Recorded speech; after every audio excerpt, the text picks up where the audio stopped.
Hi, I'm Mary, the godmother behind GoodieGodmother.com, and today we are going to make my Guinness cupcakes. So these are a chocolate.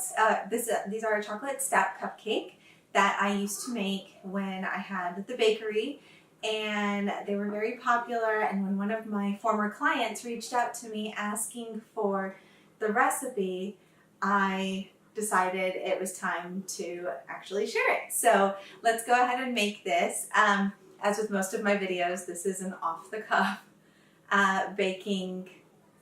This is an off-the-cuff baking video, so you might hear kids in the background. It's fine. This is real life. So let's get to work on these cupcakes, shall we?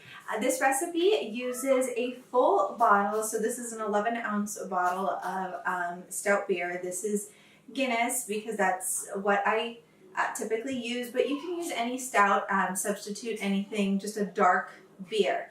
A quick note about the beer that you use. There are several different kinds of, if you're using Guinness, there are several different kinds of Guinness that are sold in the bottles. There's the Guinness Draft, which is like your standard, and then there's the Guinness Extra Stout. So if you buy a draft stout, regardless of brand, it just means that it came out of the tap and was bottled. They're a little milder. What you're going to want to look for is a very bold beer. So because that flavor in the beer is going to be imparted into the cupcakes. So if you are using Guinness, if you can find the extra stout, it's a little bit richer in flavor, which translates over to a richer flavored chocolate cupcake. This is one of those little tricks to help your cupcakes stand out and be really excellent. So you're going to want to look for an extra stout Guinness or a stout, like an extra stout version of whatever beer that you are using. The richer the beer, the richer the cupcake. So first we're going to start by mixing up our wet ingredients.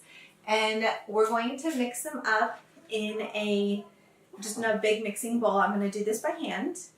You can obviously use your stand mixer. So for the wet ingredients, we're going to start with 1 stick of browned butter. So this is kind of an optional step if you're rushed. You can go ahead and skip browning the butter and just sort of melt a stick of butter. But if you brown the butter, it adds a little extra flavor that, again, takes things over the top and makes them extra delicious. So browning the butter means you just put a stick of butter in a skillet and you cook it until you see little brown flecks at the bottom. Once you see the brown flecks, you're going to want to pull your butter off the heat so it doesn't burn and transfer it to another container to cool. This is not hot. This is like room temperature butter right now, but as you can see, it's still liquid. Now I'm going to add my eggs. This is the reason you don't want hot butter, because if you add eggs to hot butter, it's not so good. So now I'm going to add my sour cream. You can use sour cream or Greek yogurt, but you need something thick. So while sour cream and Greek yogurt both work interchangeably in this recipe, they will not work as well if you substitute like just a regular yogurt, because you're adding a little more liquid than what the recipe is designed to handle. So we're going to add that in. All right.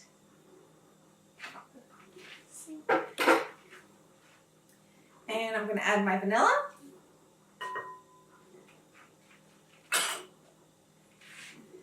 And I'm going to go ahead and whisk this up a bit, just so I'm not trying to do everything at once. You can absolutely do this all in your stand mixer, fitted with the paddle attachment.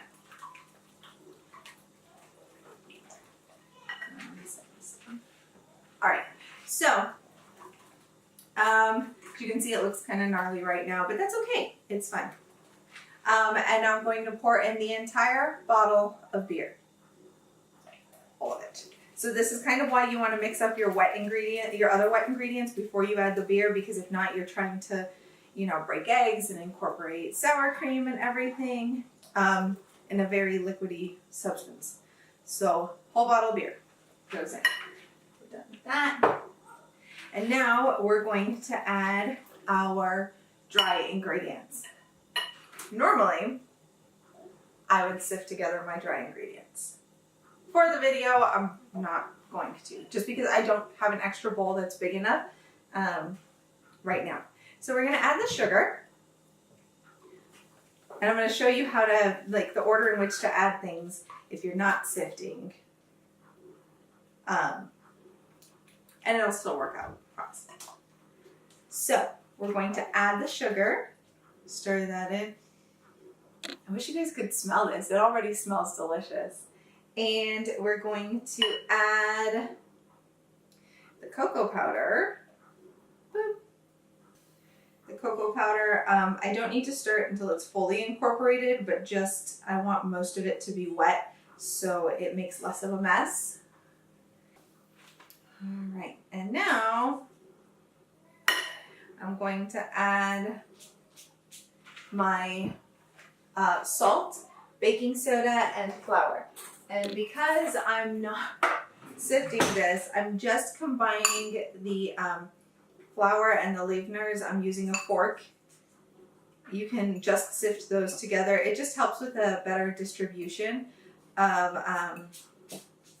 leaveners, so you don't have like a whole bunch of baking soda that ends up in one cupcake. It helps you create a better final product. So here we go. And that's your lazy person shifting. For this recipe, you'll be fine. And I'm gonna add that in about 3 batches because again, I don't wanna overmix and I don't want clumps of flour to end up in my cupcakes.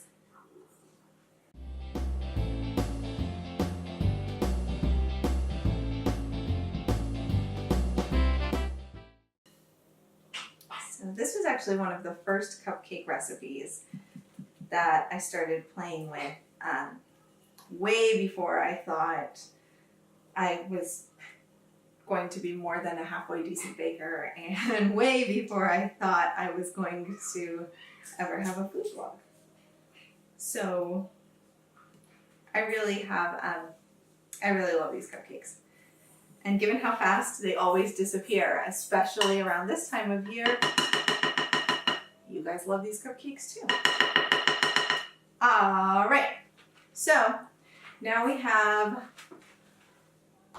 a plate over there where I'm putting this to keep my area clear. So now we have our batter. You can see it's a pretty runny batter, and we are going to go ahead and fill our cupcake tins. So I have prepared 2 dozen cupcake tins, and we're gonna fill each well about 2/3 of the way full, and that will use up all of our batter. I use a scoop. If you have one of those little nifty dispensers, you can do that, but my kitchen doesn't really allow for too many gadgets. And then you bake these cupcakes for 24 minutes in my oven. It's between 20 and 25 in most ovens. And you are going to, if you can't fit both pans across in one single layer, you're going to want to stack them on top of each other and then rotate the pans halfway through. It's totally okay to open your oven at about the 12-minute mark and rotate the pans. That helps provide even baking and get you a nice dome on the cupcakes. And once you're done, you let them cool, and then we will be back to make frosting. So I'm gonna finish filling these, pop them in the oven, cool them, and then come back to this video to make our frosting and decorate them. And we're back, and it is time to frost these fabulous cupcakes. They smell so good. So the frosting that I use for my Guinness cupcakes is a cream cheese based frosting that is spiked with just a little bit of Irish whiskey and an Irish cream. And so I use between 1 and 2 teaspoons. Today I'm using a mix, 1.5 and 1.5, just because I think it looked nice. And I use a cream cheese base because I like that it prevents the frosting from becoming too sweet, because we really don't want the frosting on top of these cupcakes to be cloying. We want the frosting to complement the cake. It should be a perfect bite when you get a little bit of cake and a little bit of frosting. So I would normally mix this with my stand mixer, but since we did the cupcakes by hand, let's continue this. And also, not everyone has a stand mixer, so you can see that if you don't have one, it's okay. You can still make cupcakes and it'll be beautiful. And I'm just gonna scooch this over a bit. I have 2 sticks of softened unsalted butter and 8 ounces of cream cheese softened.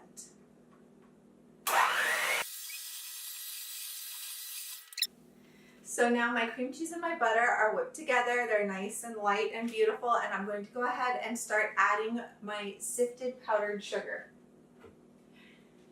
So I really hate to sift things, and I tend to avoid it when I can, but I live in a humid climate, and when I'm mixing a buttercream like this, the powdered sugar butter type buttercream, it really does make a difference to go ahead and sift your powdered sugars.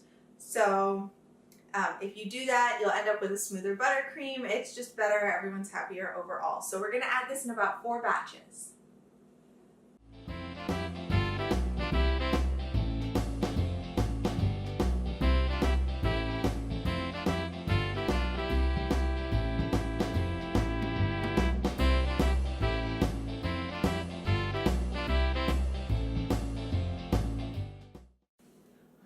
So I just scraped the sides of my bowl down, and as you can see, we have no more bits of loose powdered sugar, and we have a nice fluffy frosting.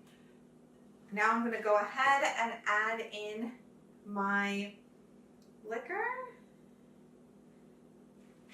and stir it in on low speed. So here we go, and as you can see, this is a pretty soft frosting. We're not looking for, I'm not looking for anything too stiff because of the design. I'm not looking for anything too stiff because I want it to be easy to pipe, and I like to pipe these cupcakes a certain way. If you are looking to pipe anything like with a French tip or like a star tip, and you really want it to keep very sharp points, you might want to add a little more powdered sugar to get a slightly more firm frosting, but you really don't have to. This is a beautiful texture right here, and it will hold. And this is a frosting you're going to have to keep refrigerated anyway, just because of the cream cheese. It is not room stable, so you don't want to leave it out for too long. So there we go. And now normally with my buttercreams, with my butter and powdered sugar buttercreams, I would add a pinch of salt, but we don't have to add salt to this one because the cream cheese does that for us. So now we're going to go ahead and fill the piping bag, and I'm going to bring the camera in nice and close so I can show you how I pipe these cupcakes.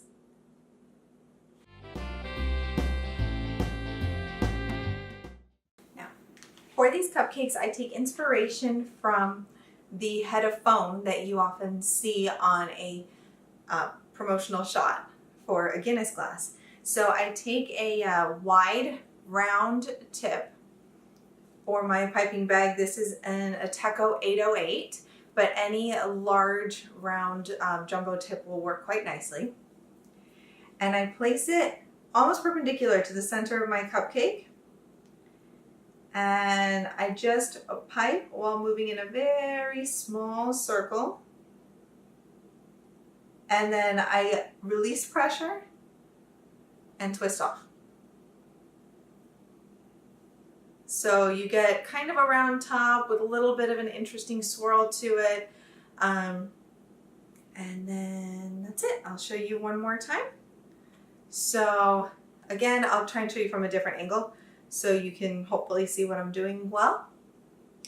We have the cupcake perpendicular to the frosting tip.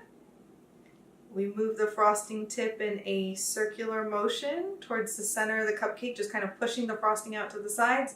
Release the pressure, and up we go. So there you go. I'm going to finish frosting all of these cupcakes, and then I like to dust mine with just a sprinkle of unsweetened cocoa powder for a finishing touch.